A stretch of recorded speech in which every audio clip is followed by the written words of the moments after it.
Have you ever noticed that when you are in different situations of life, sometimes you're more creative, sometimes you're more analytical, sometimes you're more passive, sometimes you're more active, sometimes you're more introvert, sometimes you're more extrovert, sometimes you're more feminine, does not matter whether you're male or a female, but sometimes you're more masculine.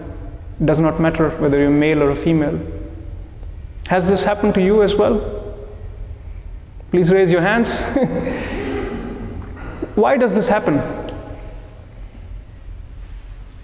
Do we understand that? Why we as one single person behave sometimes very emotional, sometimes very rational? What is this oscillation? What is the swing?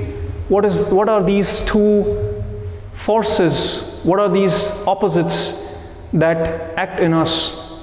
We do not know. Yet these forces, they work undercover in us and make us do things, make us select things, make us decide for things, and so on.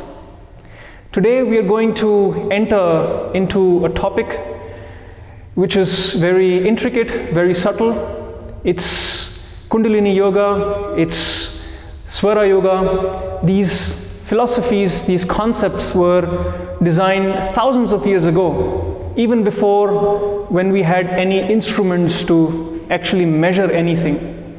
How these sciences were developed in such sophistication, such intricate details, is simply because those who developed these sciences were on a higher consciousness, on a higher level of consciousness.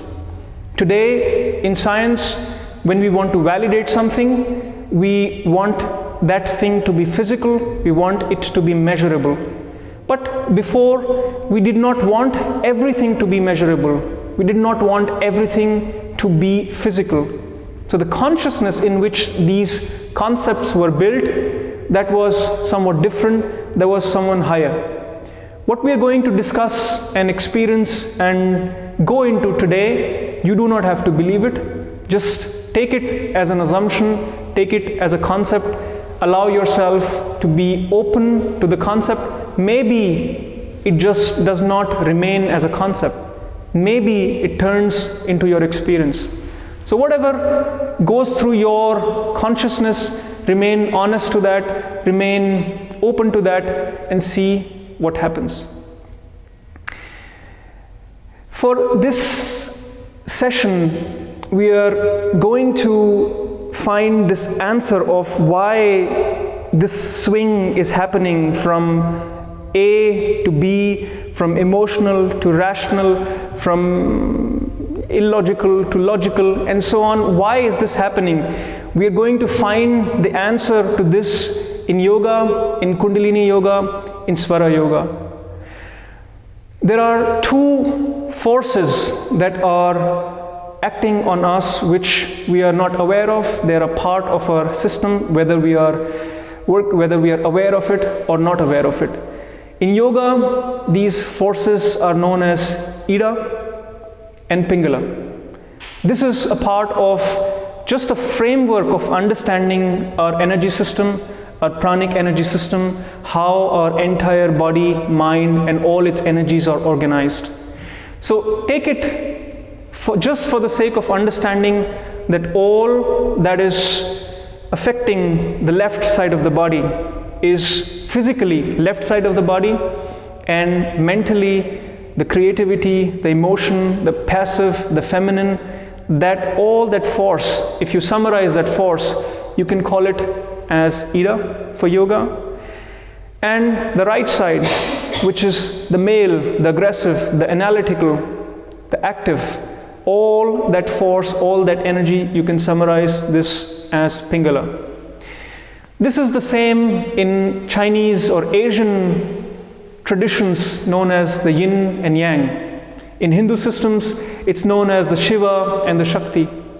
And in many other systems, if you see, even in Greek mythology, there is this symbol of medicine which has these two snakes going all the way up, and there is a sword in between, something like that. So this concept of these two different forces is there in all traditions, all ancient traditions, from the east to even the west. And let us understand what these forces are, how they are acting on our body. These forces, Ida and Pingala, the left, the right, the creative, the analytical, they are functioning alternately in us. They are in a certain dance, in a certain harmony.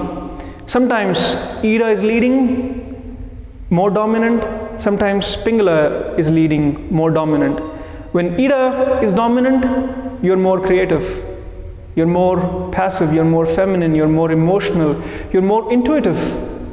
When Pingala is dominant, you're more aggressive, you're more analytical, you're more male, you're more rational. And this shift happens in all of us, irrespective of male and female. And if this balance, if this shift from Ida to Pingala, if this transition is not happening, there is something somewhere wrong. You feel not balanced, you feel unwell, and you don't know why you're not feeling well. Everything is all right in your life, you have everything that you want, but somehow you don't feel good. Somehow you don't feel well. And it's not just a subtle inner feeling. If this balance is disturbed, you also have physical ailments, and they can be traced back to the imbalance of Ida and Pingala in yogic systems. So just for the sake of simplicity, remember that there is this dance, there is this tango of these two forces that is going in our system, from Ida to Pingala, from right to left. And this is in harmony with the existence as well. Because in our existence also, there are thousands of forces, cosmic energies that are acting on us. We do not really know how they act. We cannot measure it, but they are there. In correlation to this Ida and Pingala concept, you can just take the example of the lunar force, the force of the moon is what is driving Ida, and the force of sun, the solar force, is driving the Pingala. In this balance, now, if this balance is shifted, if Ida is moving to Pingala and Pingala is moving to Ida, there comes a point where they are in balance. In this transition from Ida to Pingala and from Pingala to Ida, there is a moment where none of the forces are dominant.